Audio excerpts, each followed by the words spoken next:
conmigo aquí en el estudio Ariel Gesto, él es CEO de una compañía que se llama IMGate, que ahora nos va a contar de qué se trata. Ariel, ¿cómo estás? Bienvenido. Muchas gracias. ¿A qué se dedican en IMGate? Mira, somos una fábrica de software que hacemos productos para lo que se llama IT Management, donde básicamente nos encargamos de automatizar todos los procesos de IT de corporaciones de entre 1.000 a 50.000 empleados. Qué interesante. ¿En dónde nacen? Porque nacen en Argentina, ¿no? Sí, es una empresa que la fundé allá por 2004, 2005 y es una historia súper divertida. Me encerré 3 años a programar solo, sin inversión, sin nada.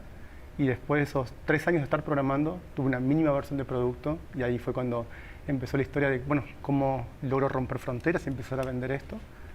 Y allá por el año 2013 Endeavor me seleccionó como emprendedor de alto impacto. Abrimos oficinas en San Francisco y hace ya un par de años estamos con oficinas locales en Chile y en México. Qué interesante. ¿Qué programaste? O sea, ese producto mínimo viable, ¿no? Que es Sí. el nombre de lo que mencionabas. ¿De qué se trataba esa primera programación? En realidad hicimos un sistema que solamente hacía inventario de software y hardware. Te decía cuántas computadoras tenías y cada computadora qué software tenía. Y a partir de eso fue iterando hasta hacer todo el control del licenciamiento, remote desktop, después creamos otro tipo de aplicaciones y siempre tratando de automatizar toda la gestión de los departamentos de IT. Oye, ¿y cómo fue hacer un emprendimiento de esta naturaleza en un país retador como Argentina? Justo hoy lo platicábamos, pues, país que refleja muchos retos, ¿no? Y ha sido el caso en el siglo XXI. ¿Cómo fue esa historia? Es decir, pues, atreverte, por un lado, a hacerlo ahí y no mudarte a otro país para hacer el emprendimiento en un inicio. Sí, en realidad la decisión no fue muy fácil, sobre todo porque en la época en la cual empezamos este sueño, no existía toda esta cuestión de apoyo a emprendedores, capitales semillas o venture capital, era medio como desconocido, pero hubo una idea siempre muy clara que generar propiedad intelectual en Argentina iba a tener mucho sentido. La innovación no solo debería suceder en Silicon Valley como es casi común que se cree, y es solamente el hecho de pensar que ese desafío estaba arriba de la mesa era condición suficiente para ponerle un montón de ganas, un montón de pasión y un montón de esfuerzo para que esto sea posible. Qué interesante. Y luego, ¿cómo fue llegar a San Francisco? ¿Qué notaste y qué fue lo que aprendiste? Bueno, lo primero es, claramente hay temas de barreras idiomáticas, con lo cual tienes que tener una estructura que esté preparada para atacar el mercado norteamericano. Después también los niveles madurativos son muy diferentes. Ellos en algún punto, como me gusta decirlo, tienen menos pulgas, son más exigentes con lo que están buscando, con lo cual también eso está buenísimo, porque te eleva la vara, porque te hace más competitivo, claro. Y porque al final del camino, ya sea que estés en Latinoamérica o en Estados Unidos, siempre cuando estás en la industria como la de IT Management, estás compitiendo contra las grandes fábricas de software del mundo. O sea, siempre te sentás en la mesa con IBM, con CA, con HP, con Microsoft, con lo cual si no estás a la altura es muy difícil. Claro. Ariel, y luego de San Francisco y esta experiencia, ¿qué ha implicado México? Por supuesto, Santiago de Chile. ¿Cómo están en México y sobre todo cuáles son los diferenciadores justo frente a estos grandes jugadores? Mira, tuve una relación muy particular con México. México es el primer país en el cual exporté el software, con lo cual es la primera puerta que se abrió fuera de Argentina. ¿Y eso cuándo ocurrió? ¿En qué año? Eso fue en el 2008. Y hice mi primer viaje de negocios a México. Tuve 2 semanas haciendo roadshows, yendo a múltiples empresas y tengo unos recuerdos súper lindos de esos momentos. En términos de abrir la operación en México, México es un país que es súper receptivo. Y a nosotros nos ha ido muy bien en México en los últimos 4 o 5 años, hemos vendido una cantidad grande de licencias aquí.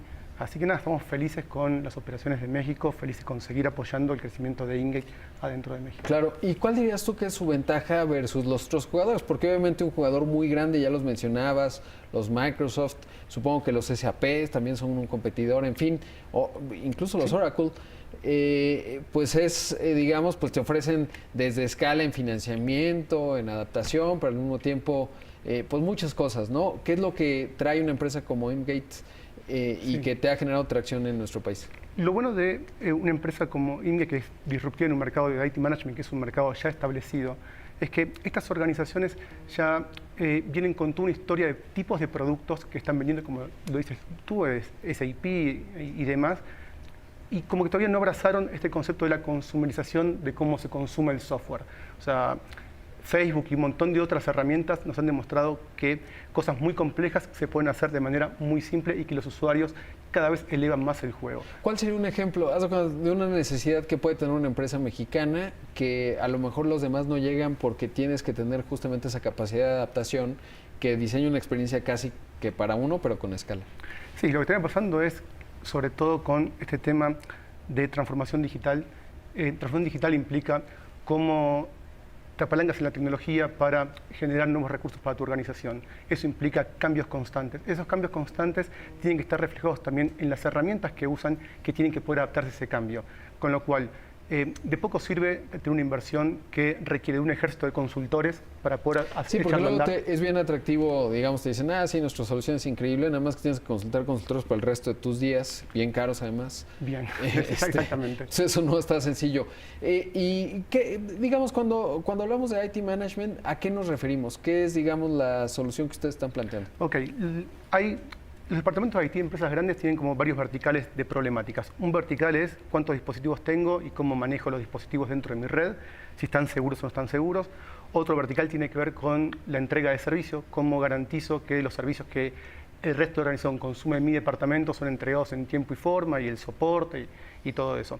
Nosotros lo que hacemos es, tenemos herramientas para ambos verticales. Uno que es para controlar todos los dispositivos de tu red y otro para poder garantizar la entrega de servicios de todo lo que son servicios críticos de la organización. ¿Y cómo ha funcionado el mercado mexicano? Porque aquí, por ejemplo, la industria del software, pues es muchas veces de estas grandes empresas que ya mencionábamos a través de vendors. En el caso de tu modelo, ¿ocurre igual o es de manera directa? Entendiendo las diferencias, y luego qué pasa con los consultores, ¿no? Porque hay que tener muchos si ese es el modelo. Ambos modelos son válidos. O sea, tenemos canales de distribución que nos abren las puertas con las cuentas locales en México. Tenemos también, hay mucho boca en boca que sucede, con lo cual hay mucha generación espontánea de negocios dentro de México.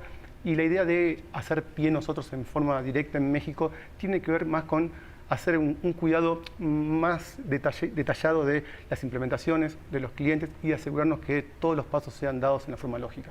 Por supuesto. Ahora, ¿qué es lo que encuentras entre las empresas de Argentina, las chilenas y las mexicanas? ¿Cuáles dirías que son las diferencias en sus necesidades en la gestión de este tipo de situaciones? Porque pensaría que, por ejemplo, en México tienes empresas muy grandes que tienen muchos años y tienen legacies y entonces luego no es sencillo compaginarlos con nuevas soluciones, y en cambio empresas más nuevas son más ágiles. En el caso de México, Chile, Argentina, ¿qué es lo que has encontrado? Mira, en realidad los niveles madurativos son muy similares en los tres países.